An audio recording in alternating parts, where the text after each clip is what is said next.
peace dan partnership. Yang paling atas tentu akan bicara tentang kemanusiaan, dalam hal ini adalah people. Apa yang ingin dilakukan sebagai sebuah kesepakatan bersama dunia yang kemudian diratifikasi oleh bangsa Indonesia, yaitu adalah tentang kemiskinan, kelaparan, dan kesenjangan. Nah, kalau kemudian kita melihat tentang kemiskinan menjadi fokus bangsa kita, maka ada beberapa definisi tentang kemiskinan itu sendiri, baik yang dilakukan oleh World Bank dengan $1 per hari, atau dengan Amartya Sen, itu lebih pemenang Nobel, itu dia lebih besar penguatannya terhadap kemiskinan itu adalah keterbelengguan. Jadi unfreedom, tidak bebas untuk menciptakan demokrasi. Jadi dia menyatakan lebih luas. Kemudian ke bawah lagi kita melihat salah satu indikator yang dipakai dalam konteks definisi kemiskinan adalah yang dipakai oleh BPS, yaitu kelompok penduduk yang hanya paling kecil mengkonsumsi kalorinya adalah 2100 kalori per kapita per hari. Jadi bisa kita hitung jumlah berapa makanan yang harus dimakan dalam rupiah. Nah, selanjutnya dari sana kemudian kita akan melihat letak batas. Kenapa dia dinamakan miskin? Kenapa dia disebut tidak miskin? Maka tentu ada batas. Nah, batas inilah yang kemudian disebut di dalam konteks kita adalah garis kemiskinan.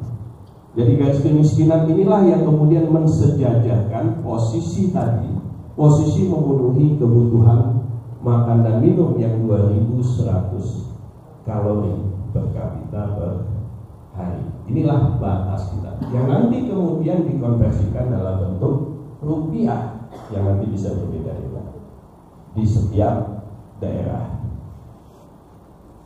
Dari gambaran tadi, maka kita bisa melakukan review tentang definisi umum kemiskinan itu sendiri, yaitu orang yang tidak mampu memenuhi hak-hak dasarnya. Sehingga penduduk miskin, penduduk yang memiliki pengeluaran per kapitanya nanti adalah di bawah garis kemiskinan. Sekarang kita ingin melihat apa sih program secara nasional sebelum kita masuk ke hal yang lebih kecil. Dalam hal ini kemudian pemerintah juga sangat concern sehingga ada prioritas nasional dalam penanggulangan kemiskinan yang setiap tahun melalui rencana kerja pemerintah yang kemudian tumbuh nanti menjadi rencana kerja pemerintah daerah atau yang kita sebut dengan RKPD, yang menjadi acuan buat teman-teman menyusun rencana khususnya dalam hal penanganan kemiskinan. Nah, kita melihat gambaran tentang penanggulangan kemiskinan yang dilakukan oleh pemerintah pusat. Jadi prioritas nasionalnya itu adalah bagaimana kemudian pemenuhan kebutuhan dasar, kemudian memberikan jaminan sosial, baru kemudian adalah perluasan akses perekonomian. Jadi mereka harus mampu dulu dipenuhi kebutuhan dasarnya, setelah itu berikan jaminan, lalu kemudian berikan akses ekonomi sehingga mereka bisa lepas dari kemiskinan. Nah, ini adalah program-program prioritas yang tadi sudah saya sebutkan. Bagaimana kemudian memberikan bantuan pendidikan kepada anak, memberikan jaminan sosial, kemudian meningkatkan efektivitas penyaluran bantuan, dan lain sebagainya. Kemudian dari program prioritas kebutuhan dasar, bagaimana peningkatan akses masyarakat untuk kepemilikan dokumen kependudukan ini juga menjadi bagian yang penting dalam konteks data tadi. Dan inilah yang nanti juga akan tergambar dari yang akan disampaikan oleh BPS melalui registrasi sosial ekonomi dalam rangka untuk melakukan penguatan data terhadap Impres nomor 4 tahun 2022 tentang percepatan pengentasan kemiskinan ekstrim di Indonesia yang ditargetkan di tahun 2024 harus tuntas 0%. Nah,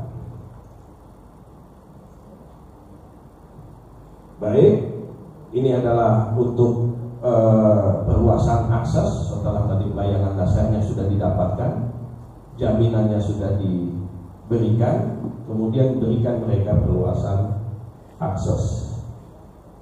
Nah, ini yang sudah dilakukan oleh pemerintah dalam pertama itu menurunkan beban pengeluaran dalam kondisi kekinian dengan inflasi yang begitu tinggi, harga-harga barang kemudian tentu akan menurunkan daya beli masyarakat.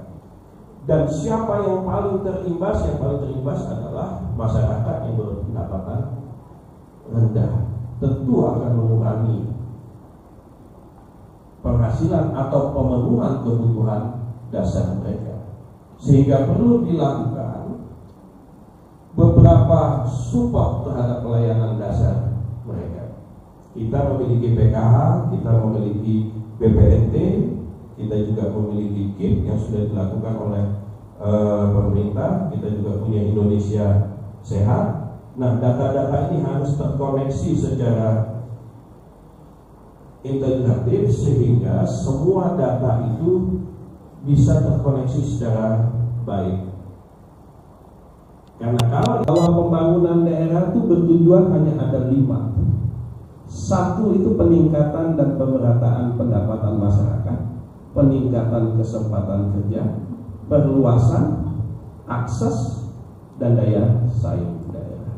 Nah, kalau kita simpulkan dari 5 tujuan pembangunan daerah, jadi siapapun kepala daerahnya, mereka harus memenuhi 5 tujuan pembangunan ini. Maka di sana pencapaiannya tentu alat ukurnya menjadi bisa kita lihat. Semua daerah pasti akan mengangkat IPM sebagai salah satu indikator daya saingnya. Dalam konteks pemerataan tentu pada kemiskinan, didukung oleh tingkat pengangguran, laju pertumbuhan ekonomi dan tingkat inflasi. Nah, baik, kita masuk ke Kota Tarakan. Bagaimana program-program kebijakan yang dilakukan di pemerintah Kota Tarakan dalam hal pengentasan kemiskinan? Tarakan sebuah pulau dengan luas yang hanya 250,80 km persegi. Jumlah penduduk di tahun 2021 itu 245.000, kepadatan 980 jiwa per kilometer.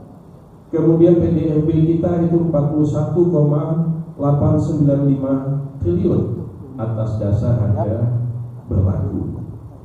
Struktur ekonomi kita selalu tetap mulai tahun 2015 sampai 2021, struktur ekonomi terbesar Tarakan itu masih tetap tidak terjadi pergeseran. Artinya posisi PDRB itu sudah mapan, pergerakan persentasenya saja yang berbeda. Kita masih didominasi oleh perdagangan besar dan eceran, kemudian konsumsi, transportasi dan industri pengolahan. Setelah itu nanti ada pertanian dan perkebunan.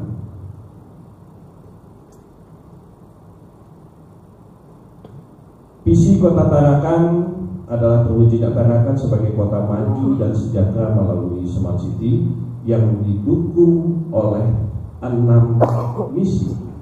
Salah satu misinya adalah meningkatkan sumber daya manusia yang terampil, mandiri, berkualitas dan berdaya saing. Meningkatkan sumber daya manusia inilah yang nanti menjadi bagian yang ingin saya sampaikan. Dalam konteks indikator makro Kota Tarakan, IPM Kota Tarakan di tahun 2021 itu 76,23. Dalam posisi kriteria kita sudah termasuk IPM yang tinggi untuk Indonesia. Angka kemiskinan kita masih di 6,71. Angka kemiskinan, bukan kemiskinan. Disampaikan tadi Pak Wali, kemudian sudah dijelaskan oleh Bapak Kepala terkait kemiskinan. Jadi kemiskinan di Tarakan itu memang secara angka dari hasil survei sosial ekonomi nasional yang kami lakukan BPS itu memang sedikit cenderung mengalami peningkatan secara angka. Tapi kenapa disampaikan Pak Wali tadi anomalinya di pengangguran baik, barangkali yang saya tanyakan yang pertama pelaksanaan resource ini kira-kira nanti sampai kapan sehingga kita bisa menggunakan data di pemerintah daerah. Yang kedua, memang kalau kita lihat dari perkembangan data dari Kementerian Sosial, terutama perkembangan data kemiskinan, dan tahun sebelum COVID itu di Tarakan itu sekitar 52.000 lebih anggota keluarga. Nah, sekarang sudah ya 92.000 lebih. Itu berdasarkan data bulan Juli Kementerian Sosial melalui data CPNG. Yang selanjutnya barangkali perlu juga nanti kami mendapatkan data valid dari hasil ini sehingga kami bisa sharing dengan data-data yang ada di Kementerian Sosial. Itu yang barangkali Pak. Terima kasih. Assalamualaikum warahmatullahi wabarakatuh. Waalaikumsalam warahmatullahi wabarakatuh. Mungkin untuk pertanyaan ditampung terlebih dahulu. Ada penanya lagi Bapak Ibu sekalian? Silakan Ibu Lurah. Terima kasih. Saya dari Kelurahan Kampung 4 terkait rencana untuk sensus sosial ekonomi dari kelurahan. Sangat mendukung sekali untuk kegiatan ini karena terkait data yang dipakai saat ini untuk yang disampaikan tadi dari dinas sosial.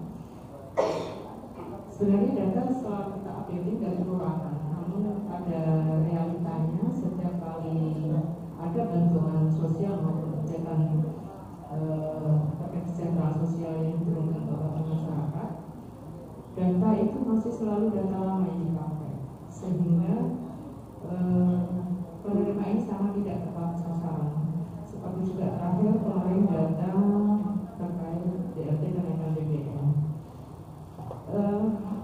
Terkait Rexosek ini, tadi saya juga mendengar bahwa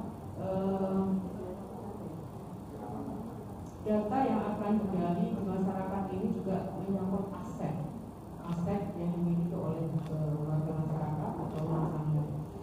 Saya rasa ini satu tantangan yang berat bagi petugas karena tidak seluruh masyarakat ini akan terbuka untuk masalahnya seperti ini. Kemudian setelah data ini yang akan diperoleh oleh petugas pendata, apakah nanti akan dikonfirmasi balik mungkin seperti ketua RT seperti itu untuk akurasi datanya? Karena tidak semua masyarakat itu terbuka Pak. Biasanya mereka punya kontrakan pun tidak akan ngomong. Makanya kadang mereka masih masuk dalam sasaran rumah tangga miskin. Padahal sebenarnya mereka punya rumah kontrakan, walaupun kadang rumah kontrakan itu tidak di dalam kelurahan itu. Nah itu biasanya yang lebih tahu tetangga atau ketua RT setempat. Nah kalau tidak ada komunikasi atau koordinasi dari petugas ini dengan ketua RT setempat, mungkin data yang akan diperoleh pun tingkat akurasinya mungkin masih tidak valid seperti itu ya. Kemudian untuk petugas itu kalau di Kelurahan Kapokat sendiri mungkin satu orang petugas itu per hari mungkin akan mendata sekitar 8 atau 9 rumah dengan waktu hanya 1 bulan. Ya harapan kita ini bisa waktunya bisa mereka penuhi dalam 1 bulan, harus